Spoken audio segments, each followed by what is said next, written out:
K M. എബ്രഹാമിന്റെ ശമ്പളവും current ചാർജും പിണറായി സർക്കാർ വർദ്ധിപ്പിച്ചത് 6 തവണയാണ്. ജനങ്ങളിൽ നിന്ന് അധികമായി ഊറ്റിയത് 3000 കോടിയും. കറണ്ട് ചാർജ് വർധനയെക്കുറിച്ച് മൗനം പാലിക്കാൻ സ്വരാജിന് ഉപദേശവും നൽകി കഴിഞ്ഞു. സർക്കാരിന്റെ ജനദ്രോഹ നടപടികൾ നിലമ്പൂരിൽ ചർച്ചയാക്കാൻ പ്രതിപക്ഷം. ഇക്കാര്യങ്ങൾ ചർച്ചയാക്കാതിരിക്കാൻ ഭരണപക്ഷവും തന്ത്രങ്ങൾ മെനയുന്നു. ജനദ്രോഹ നടപടികൾ ചർച്ചയായാൽ പണി കിട്ടുമെന്ന് മനസ്സിലായതോടെ രാഷ്ട്രീയ വിവാദങ്ങൾ ഉയർത്താനാണ് LDFന്റെ ശ്രമം. വിവാദങ്ങൾ ഉണ്ടാക്കി തെരഞ്ഞെടുപ്പ് രംഗം ചൂടുപിടിപ്പിക്കാനുള്ള ശ്രമം പാലക്കാടും LDF പയറ്റിയെങ്കിലും ഫലം ദയനീയമായിരുന്നു. ഷാഫിയേക്കാൾ 5 ഇരട്ടി മുകളിൽ ഭൂരിപക്ഷത്തിലായിരുന്നു രാഹുൽ മാങ്കൂട്ടത്തിന്റെ ജയം. അത്രമേൽ ശക്തമാണ് ഭരണവിരുദ്ധ വികാരമെന്ന് ഉറപ്പാണ്.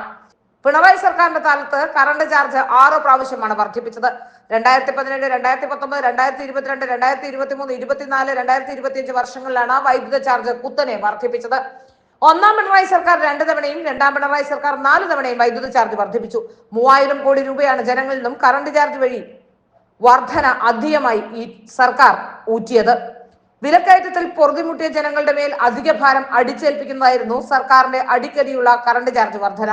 വീണ്ടും കറണ്ട് ചാർജ് വർദ്ധിപ്പിക്കാനുള്ള അണിയറ നീക്കങ്ങൾ നടക്കുന്നുണ്ട്. 6 തവണ കറണ്ട് ചാർജ് വർദ്ധിപ്പിച്ച നടപടി എങ്ങനെ ന്യായീകരിക്കാനാവും? അതുകൊണ്ട് തന്നെ ജനകീയ വിഷയങ്ങൾ ചർച്ചയാക്കാതെ ഒളിച്ചോട്ടത്തിനാണ് നിലമ്പൂരിൽ LDF ശ്രമിക്കുന്നത്. 6 തവണ കറണ്ട് ചാർജ് വർദ്ധിപ്പിച്ച സർക്കാർ നടപടിയെ കുറിച്ച് പ്രതികരിക്കേണ്ട എന്നാണ് LDF സ്ഥാനാർത്ഥി M സ്വരാജിന് ലഭിച്ചിരിക്കുന്ന നിർദ്ദേശമെന്നും സൂചനകളുണ്ട്. കെ.എം. എബ്രഹാമിന്റെ ശമ്പളവും അങ്ങനെ തന്നെയാണ്. പിണറായി വിജയന്റെ ഏറ്റവും അടുത്ത ഇഷ്ടക്കാരനായ കെ.എം. എബ്രഹാം സ്വന്തമായി 6 തവണയാണ് ഇപ്പോൾ ശമ്പള വർധനവ് ഉണ്ടാക്കിയത്. അതുപോലെ തന്നെയാണ് ഇപ്പോൾ കറണ്ട് ചാർജിന്റെ കാര്യത്തിലും. ജനദ്രോഹ നയങ്ങളും പിണറായിയുമായി ബന്ധമുള്ളവരെ അവർക്ക് ഗുണകരമാകുന്ന രീതിയിൽ കാര്യങ്ങൾ നടത്തിയെടുക്കലും ഒക്കെ തന്നെയാണ് ഈ സർക്കാരിന്റെ മുഖമുദ്ര. ഈ ജനദ്രോഹ നടപടികൾ ചർച്ചയായാൽ തന്നെ ശക്തമായ ഭരണവിരുദ്ധ വികാരം ആഞ്ഞടിക്കുമെന്ന കാര്യത്തിൽ ഒരു സംശയമില്ല.